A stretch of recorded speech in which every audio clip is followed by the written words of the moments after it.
سلامات بيتسب لما عند عدد كاب إرترا حادث دس بالنجار ندات السمعيو بإرترا جيران ناب تجراي ماشين الرتات كم زعتوا ندات حبري أبز كل معلتات أكل التجراي حدش ماشين الرتات ناي حرشة بودوات إرترا زعتوين كمون بزحلفة أول سعيد بزبولو تجارة لينا ورساي كبير زخونة تقاومو ندبا صحيو ورساي مخاني كند جلز خون تاريخ هاوسن كتنا وصفتين كمالي كم زد رجعنا أول سعيد انت خوين حدثت نفع سنة بباوي حماق سنة بباوي لعلكا بخمسة تقول تدخلها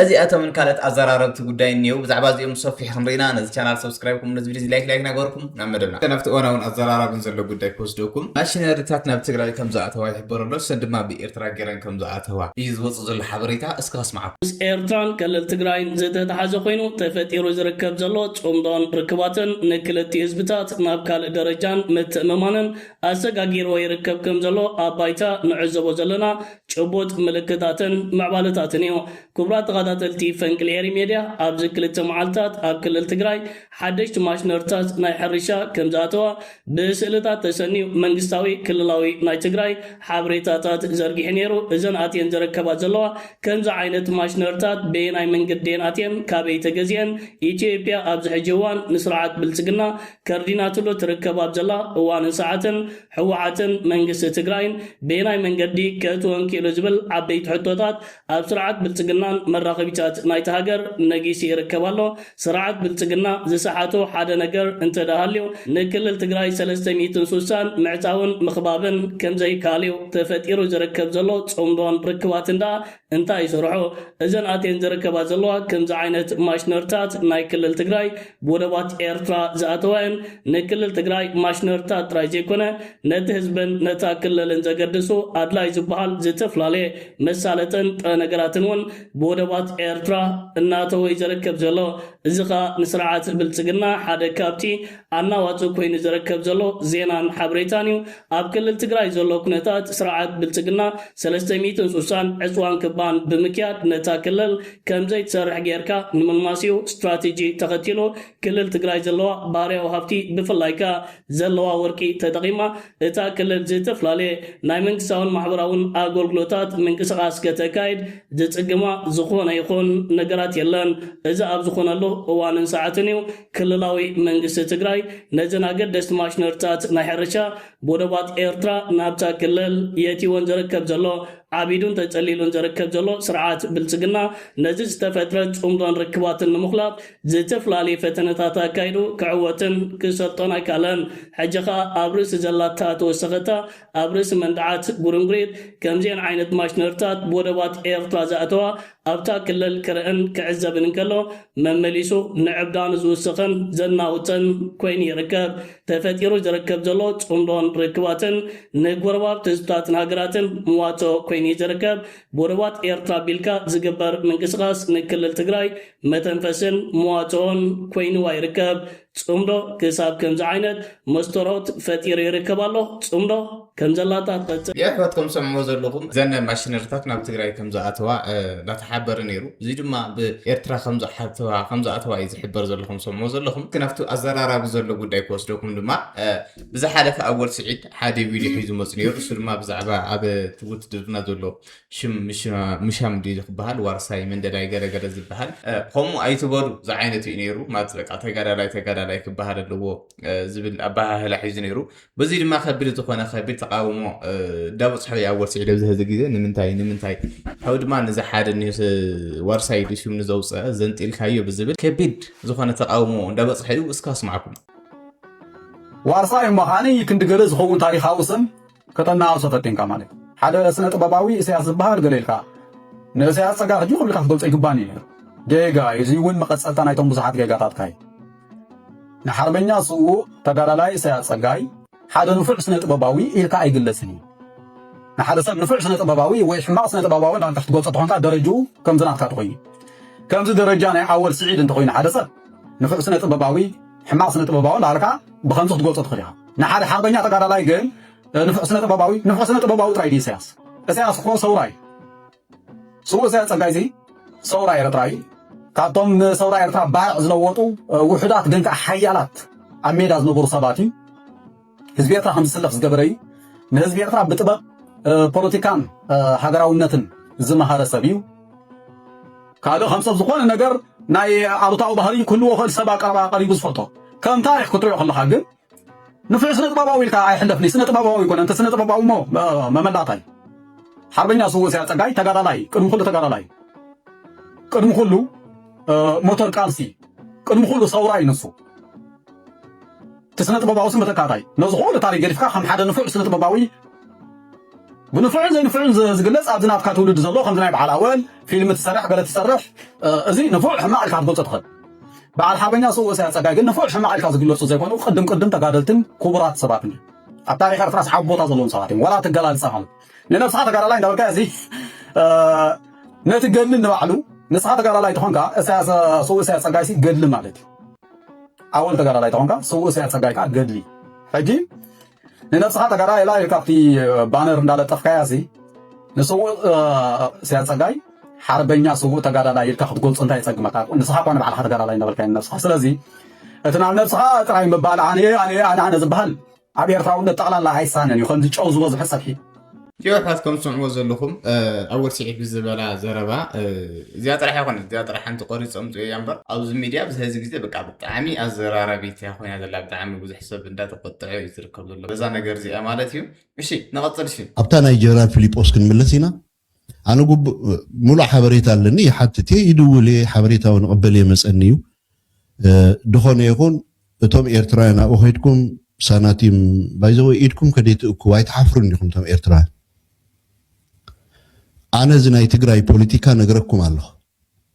ንምንታይ ሕጂ ደይ ትዛረብ ተኢልኩምኒ እምቢ ኣይብልን እየ ሕጂ ኣይዛረብን እየ ምክንያቱ ሰዓቱ ስለ ደይኮነ ኣብ ትግራይ ዘሎ ኩነታት እየ ድብለኩም ዘለኹ መልክዑ ዘይፍለጥ ሓደገኛ ኩነታት እዩ ሓደገኛ መን ስዒሩ ይወፅእ ናይ ኣሰላልፋ ጉዳይ እቲ ስዒሩ ዝወፅእ ኣብ ረብሓ ኤርትራን ትግራይን ኣብቲ ሰላም ትብል ኮንሰፕት በቃ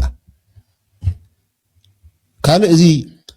ኤርትራ ንትግራይ እዚ ክትህብ እያ ዶ ኤርትራ ድሮን ክትህብ እያ ዶ ኤርትራ ጥይት ክትህብ እያ ዶ ኤርትራ እዚ ሓሶት ካበይ ከም ተምፅኦ ኣይፈልጥን እያ እታ ኮንሰፕት ሓንቲ እያ እታ ድሌት ሓንቲ እያ ህዝቢ ትግራይ ህዝቢ ኤርትራ ካብቲ ዝፀንሖ ጌጋ መገዲ ናይ ፅልኢ ክወፅእ ፅምዶ ስርሑ ሰሪሑ ተዓዊቱ እዩ ክንደፍእ ኣለካ ኢና ኤርትራ ግን ኣብ ትግራይን ኣብ መንጎ ፌደራል መንግስትን ትግራይን ዝግበር ዘሎ ኩነታት ግን ኢዳ ተእትወሉ ምክንያት የለን ፅምዶ ነዚ ክገብር ኣይኮነን መፅዩ ፅምዶ ነዚ ክገብር ኣይኮነን መፅዩ እቲ ካልእ ኣብዚ ሚድያ ድመፅእ እንዳይመፅን ዘረባታት ስለ ዘሎ ንምንታይ እዩ ድመፅእ ንሱ ንምንታይ እዩ ድመፅእ እሱ ፅምዶ መን ጀሚርዎ ሚስጥር እዩ በዓል መን ንረኸቡ ንፈልጦ ነገር የለን ክንዕቅቦ ድግባአና ነገር ኣሎ ንስታሊን ይኹን ንዓይ ይኹን ንዝኾነ ሚድያታት ኣብ ትግራይ ዘለዎ ሚድያ ይኹን ኣብ ውሽጢ ደገ ዘለዎ ናይ ትግራይ ሚድያታት ኣብ ውሽጢ ኤርትራ ዘሎ ይኹን ኣብ ደገ ዘለዎ ሚድያታት ናይ ኤርትራ ሓንትን እያ ተነጊራ ንሳ ኣብ መንጎ ህዝብታት ትግራይን ኤርትራን ዝነበረ ዘይንቡር ኩነታት ናብ ንቡር ምምፃእ ህዝባዊ ዲፕሎማስያዊ ስራሕ ጀምሩ እዩ ተባሂሉ ኣብ መንጎ ህዝብታት ሰላም ናይ ምስፋን ናይ ምትእማን መድረኽ ናይ ምፍጣር ስራሕ ስርሑ ተባሂሉ ብኡ መሰረት ስራሕ ተጀሚሩ ኣዕጋብ ከዓ ነይሩ ዶባት ተኸፊቱ ኣብ ዶብ ዝርከብ ህዝቢ ክራኸብ ጀሚሩ ንዓመታት ተጣፊኦም ነበሩ ኣዝማድ ናብትን ክራኸቡ ጀሚሮም ኣብቲ ዶብ ዝነበረ ምትፍናን ናብ ዜሮ ደረጃ ወሪዱ ኤርትራ ካብቶም ሒዛቶም ዝነበረት ቦታ ብናታ ጉድዊል ወፅያ ምትእማን ተፈጢሩሉ ኤርትራ ብናታ ድሌት ካብቲ ሒዛቶ ነበረ ቦታ ወፅየ ክትብል ከለካ ናይ ምትእማን መድረኽ ተፈጢሩ ስለ ዘሎ ኣብኡ ብዙሕ ጥውይ ምባል ኣይድልን ኣብቲ ንሉኣላውነት ኢትዮጵያ ኣመልኪቱ ኣፌክት ዝገብር ነገራት ግን ክንቁጠብ ክንክእል ኣለና ኣነ ንዓኻትኩም ክብል ጀነራል ፊሊጶስ ምስ እከለ ዝበሃል ናይ ትግራይ ሓላፍስ ኣብ ከምዚ ተራኺቡ ኢሉ ክዛረብ ይከኣል እኳ ይኹም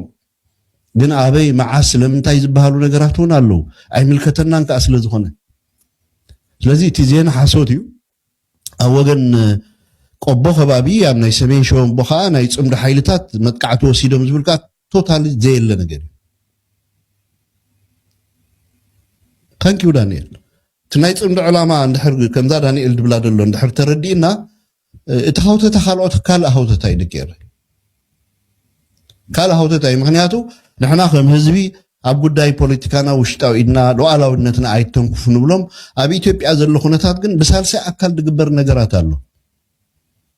መንግስት ድገብሮ ነገር አሎ አነን ንስኹምን ሚዲያታት ተራኽን ፈልጦ ደይግባና ባይዘወይ ሚዲያ ይኮነን እዚ ሚዲያ ሶሻል ሚዲያ ማለት I don't know ስልካን ኮሙኒኬሽን ገሊ መብዛሕቱ አፍራስ ነገር ግን ሐንቁም ነገር ተጠቂምካ ኣለኻ ይጠቅም ካብ ዝብል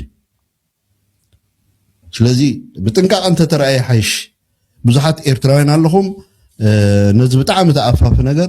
መንግስቲ ኤርትራ ንስርዓት ብልጽግና ብቐጥታ ካብ ስልጣን ንምእላይ ድገብሮ ሳቦታጅ የለን ናህና አጀንዳ ይኮነን በዘይብኡ እቲ መንግስቲ 10 ግዜ ዝኸስስ ዘሎ መንግስቲ ኤርትራ ምስ ግብጽ ኮይኑ ዝገብራሎ ክብል ይድውዕል ደሎ ክሳብ ሕጂ ግን ኤቪደንስ ከቅርብ ኣይከኣለን መንግስቲ ኤርትራ ወታደራዊ ሓገዝ ትህብ ከም ደላ ኤርትራ ናይ ትግራይ ሓይልታት ወታደራውን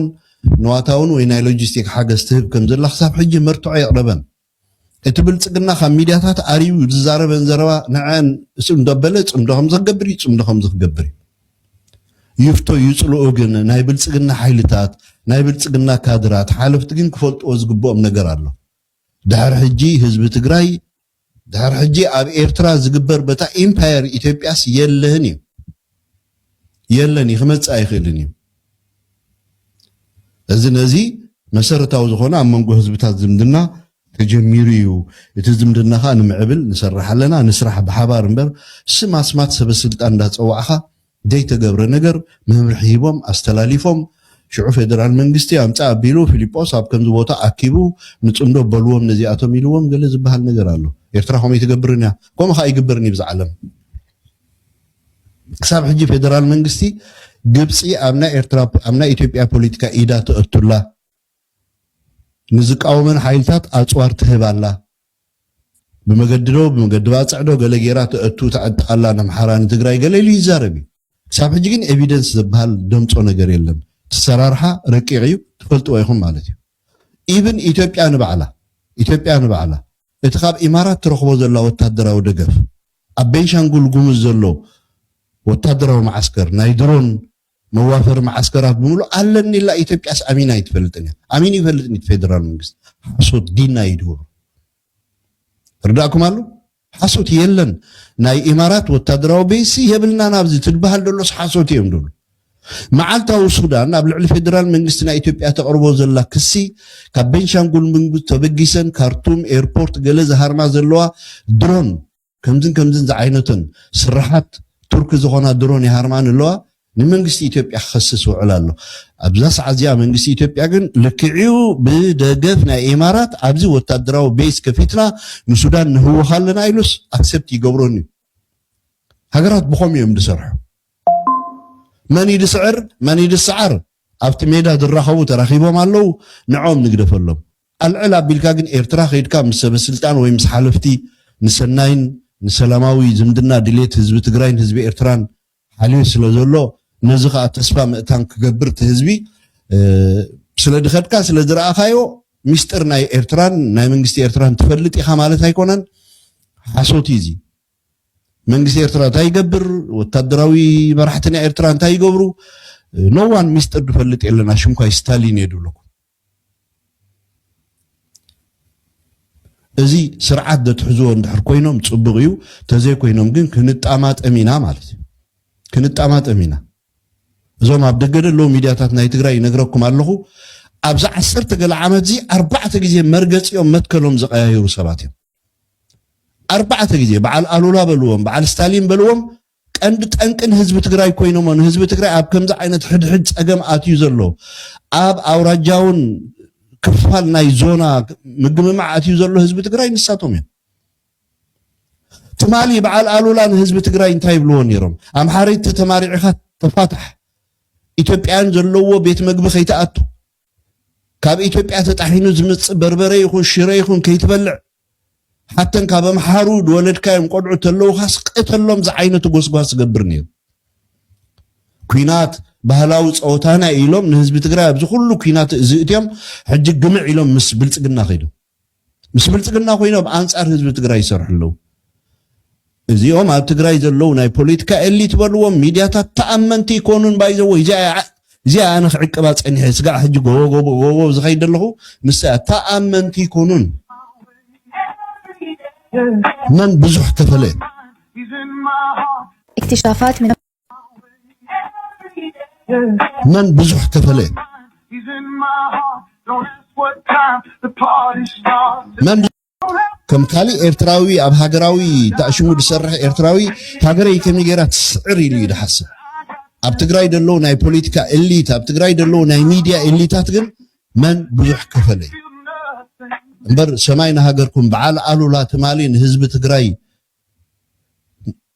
كينات بهلاوت أواتانا إلهم أبز كل حورك في عمل سقع شوعات 250 شح من إسي كفيلهم لومي مسأبة تسقي عم سرحو لو بعد جيتاتشو مسأبة تسقي عم سرحهم تقبلوا حفرة وردت كوي حفرة كوي لو بعد صادقان مسأبي نعبي بخمي يقلصون يروم زم سازياتهم نفسدت كوي خدون يروم عربربهم طفو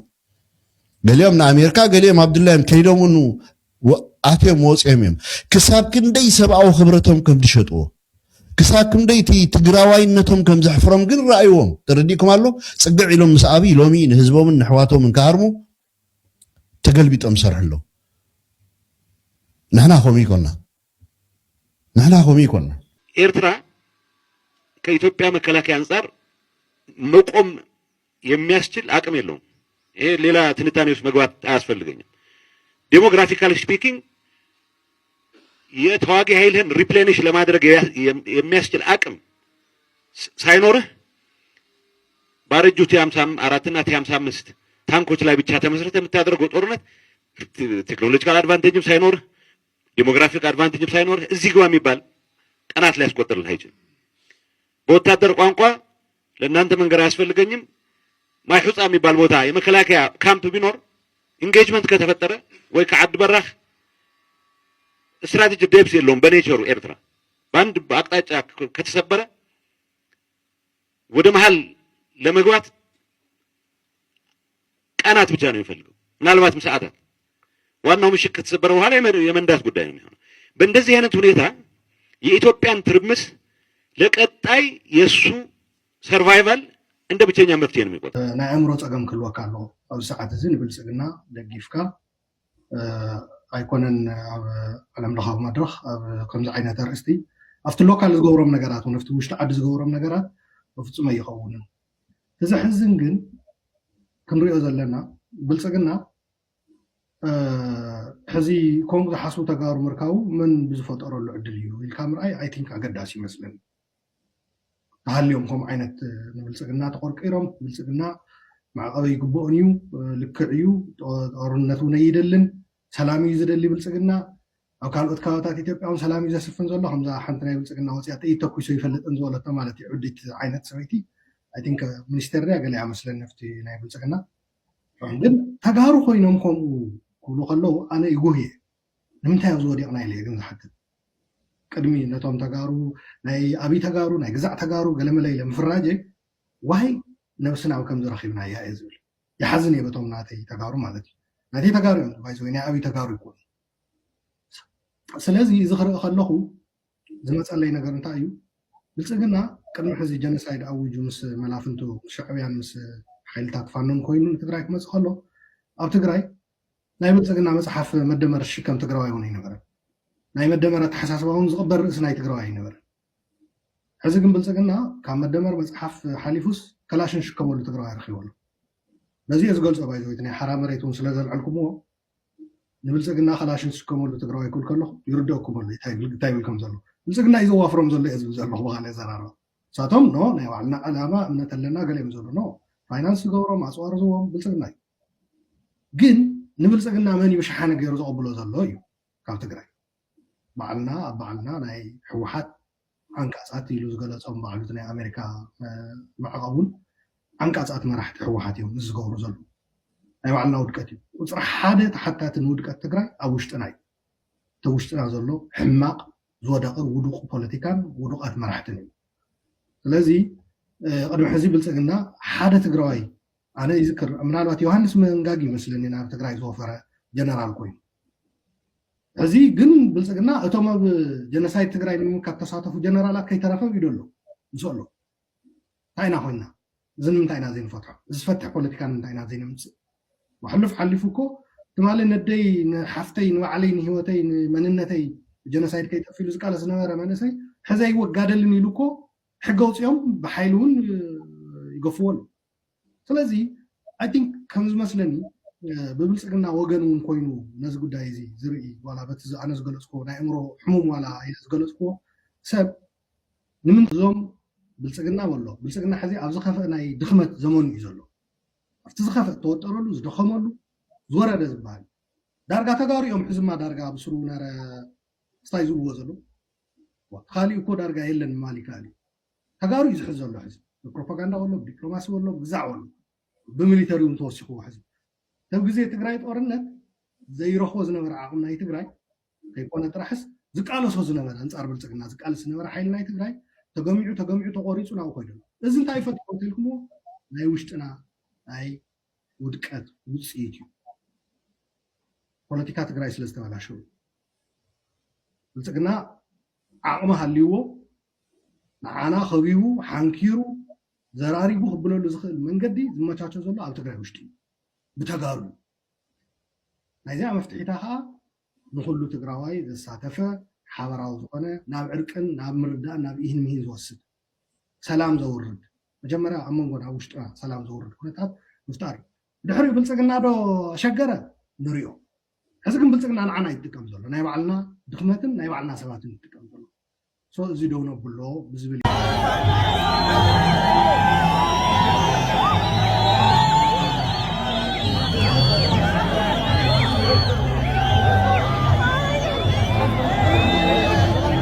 بسرعة مقدال خو جزء زلوا ولا كله مقدال أنت قادل ما قدفوا زكا تاي زكا لك ننت عرمني خات قادل نحنا كو تقادل نابل كله نعهم زميرناكم كو تشجر كو تمقدال تقالني يوم ساعود تمقدال من توف والله تقادل نانت هم تنالك طفات بقلا برست